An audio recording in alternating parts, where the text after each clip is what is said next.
There's evidence just came out yesterday. I have it on the forum under the War on You page, which shows that there was nuclear detonations under the crust of the Earth. The report has just come out showing that the earthquakes were in fact human. You know, they were basically not natural phenomena, but were precipitated by actually conscious, deliberate detonations of nuclear detonations, no less, beneath the surface of the Earth. And this, of course, remember, if we cast our minds back to the great tsunami that happened a few years ago, then we have the Japanese disaster. You know, we've got several disasters even recently, not even including 9/11, where there's clear evidence now for this behavior. You know, it's funny. It's funny that you mentioned that, because Cherie and I were sitting on the balcony. We live in a third floor condo, so the building would shake if there was an earthquake or something. Now, we live about 2.5 miles away from Lockheed Martin. I didn't realize this when we moved in, but we're right. If it wasn't for this mountain right here, we would be able to see the base. And we were sitting there, and we felt the building shake. And the first thing that I thought was, oh, they must have blown something up in their underground bunkers. Now, where are you actually located? We're in Denver. We just recently moved from Texas to Denver, but we're right outside of Denver in a little town called Littleton, which is literally 2 miles away from Lockheed Martin's base, Deer Creek facility. Interesting, yeah. Very interesting. But I don't think there's going to be any doubt about that these ones, including probably even the tsunami that happened in the southern states, you know, they have the technology now, and we've known about it for years, that they've been building on this technology, versions of HARP technology, versions of other kinds of ELF technologies, and God knows what.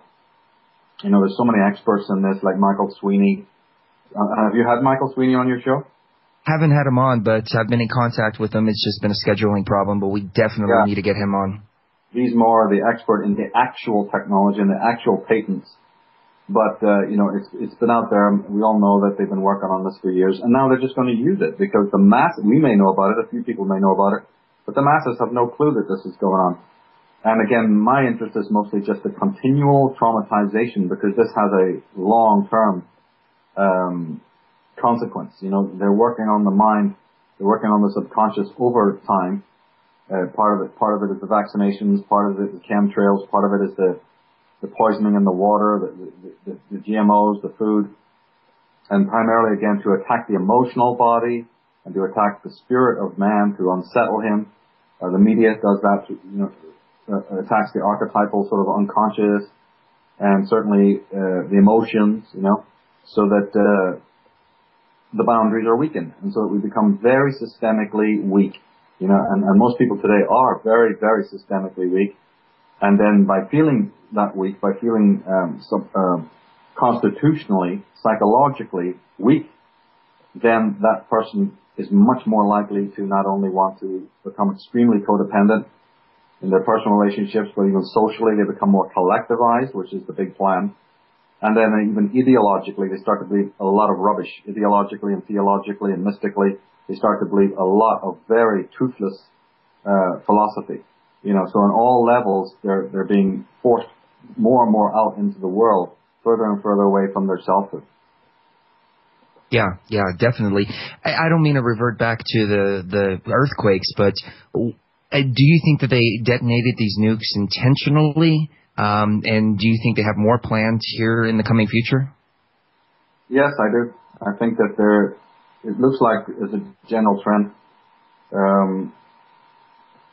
I totally believe it's intentional. And secondly, and I even know what the intentions are. Like I say, it's this trauma thing. But yeah, I mean, you talked earlier about Atlantis. Remember, our consciousness is already on the deepest level of our racial memory. We already bear this encoding. We already have it embedded into our DNA as one of the most fundamental traumas of all, is when the earth around us, like in volcanoes and earthquakes and that kind of thing, we have a deep-seated apprehension, very, very, very deep. It's like a core fear. It's one of the earliest and most pernicious sort of syndromes of neurosis that you can possibly imagine, and from it comes many, many other things. In fact, from this original sort of trauma comes a whole, I describe it as an inverted tree. of syndromes that you can basically see in everyone in the world, all around us, and within ourselves, you see. So again, there's a great deal of fear that's awakened even on a subconscious level when you see the earth shaking, or when you have to experience that kind of thing, or even when it's a buzz, the buzz is going around in the world from people. Just the very fact of the earth erupting around you is a very, very traumatizing thing, more than we can even imagine. It really is. It really is. And everybody's running around trying to figure out what on earth is going on. And some people are saying Mother Nature has had enough of us, just destroying our fishbowl. The fish shouldn't mess with the fishbowl. That's my philosophy. But we're destroying our fishbowl, or maybe it's the government through HAARP. What about the Hadron Collider? Do you think that has anything to do with any of this? What is that exactly again? Remind me. The Hadron Collider, it's in CERN. Cherie can explain it a little better. It's a particle beam accelerator. Well, it's a particle accelerator. They're trying to create miniature black holes. Yeah. And they fired it up last October, and I don't know, everything seems to have gotten really strange since last October. Well, that I could say that these kinds of technologies, even though I'm not, in any way informed about each individual technology that they're using, my look at it, as I pointed out in several chapters in the Atlantis book, is this whole thing about the descendants of the Nephilim, trying to vacate this planet. So, and I see a lot of evidence for that. A lot of the phenomena that's been happening, whether it's the fauna death or the death of whales and seals and various amphibian, creatures all over the world. We've even still had reports of birds dropping out of the sky unexplained. We've strange anomalies all the time. I put them on the forum, and this is part of this very great attempt to literally break through this Stargate, which is this barrier that's up there. And this has been going on age old. So a lot, in my eyes, that is plan number one. Everything else, they have other plans just in case that one takes time, or even perhaps it doesn't even work or whatever. But the main focus of these technocrats is to try and vacate this planet. Now, a secondary sort of fascination with technology comes about with this need to gain immortal life. It sort of comes under the heading of this post-human. It's one of the sort of strategies, one of the plans that comes under the heading of the post-humanism concept, where we as a species, or even where they want to go. And in the past, there was a flirtation, a very deep interest, in fact, not a flirtation, but a very profound, deep interest in prolonging life through the use of psychoactive substances, like the famous magic mushrooms and the soma. Mm-hmm. And what have you. So there's always been this, and we know that today as sort of loosely as alchemy and various mystical sort of paths, and so that these kind of Grecian Romanesque cults, like the cult of Eleusis and the cult of Dionysus, and even in many other cults of the ancient world, there was this preoccupation with the psychoactive substances, and it's carried on into our day. This is what we did in Age of Manipulation 1. So we went into this about the whole thing again about the Dionysian cult, focusing on the children, focusing on the sort of the more right brain kind of people, to keep them under control.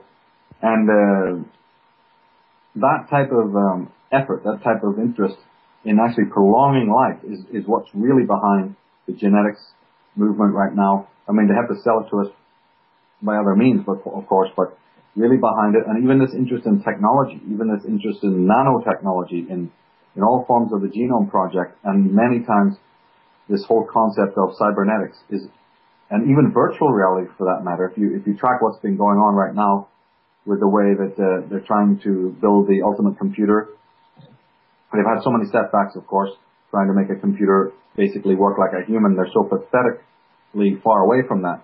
But the general gist is that one day they're going to make this computer that's basically a combination between the carbon life forms and the silicon life form. And that will be, again, a very key step in being able to basically simulate consciousness with the idea that in the end there's such a fusion between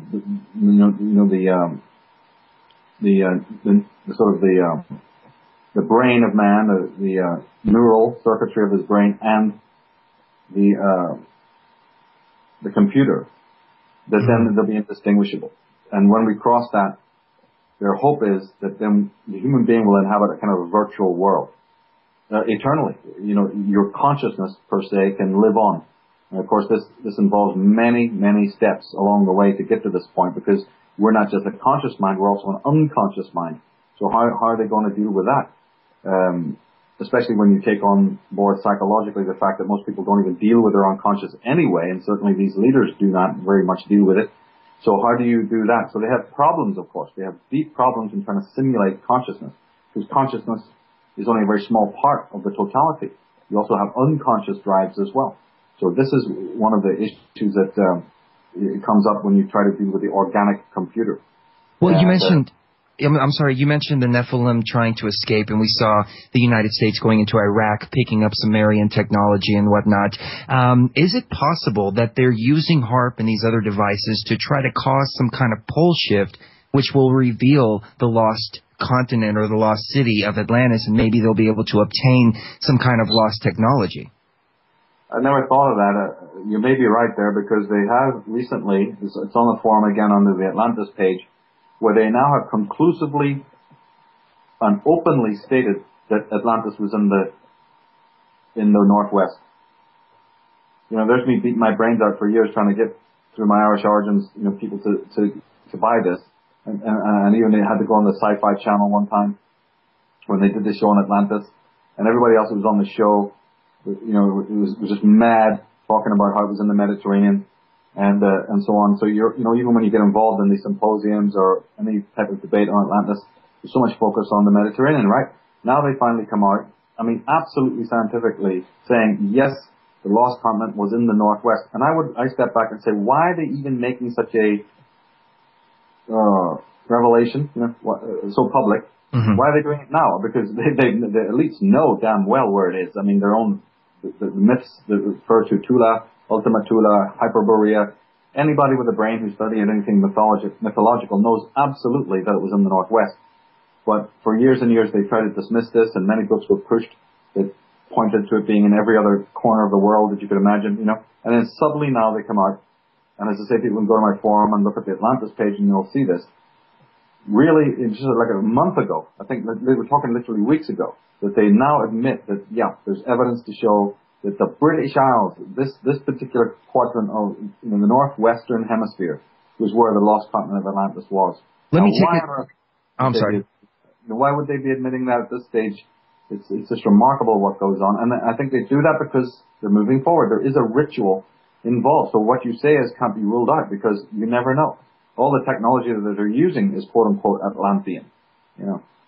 What if, let me take it a step further, just a thought to ponder for the audience and yourself as well, but what if it's not actually transhumanism that they're trying to achieve? What if it's trans-Nephilism, for lack of a better term, and they figured, we can't get out because of this radiation belt. They've tried every other technology. Maybe they can figure out a way to upload their consciousness and then move those machines out. Well, I think machines, yes, exactly. There's all sorts of backup plans. You can go beyond this belt as a machine. Absolutely. It's just with human DNA. We are Nephilim too. We have their blood. This, you know, they may call it junk DNA or whatever. They're doing their best to conceal it. But anybody who looks into their own consciousness objectively knows that there's very dark aspects to the human nature. We know this. This is, you know, the greatest minds in the universe have contemplated this. So it's a given. And that particular mysterium, as I call it, the qualities of the mind that just create confusion, that put blocks between us and the spiritual dimension, you know, that bog us down and all of this stuff, and the compensation for evil. You know, this is their legacy. This is not indigenous to anyone who lived on this planet. Any beings that have ever obeyed nature's laws and have had to obey them don't operate in an evil way or an immoral way or an amoral way. We've been brought to that because of the trauma of the past and also this genetic interference, you see. But these creatures, who, when they visited our planet just a blink of the eye ago, whatever they had done in their own system, whatever they'd done in their own world, you see, had violated nature so badly that they literally, we would define them as being evil. And it's not very complex to understand. Certainly if you've read the myths and legends,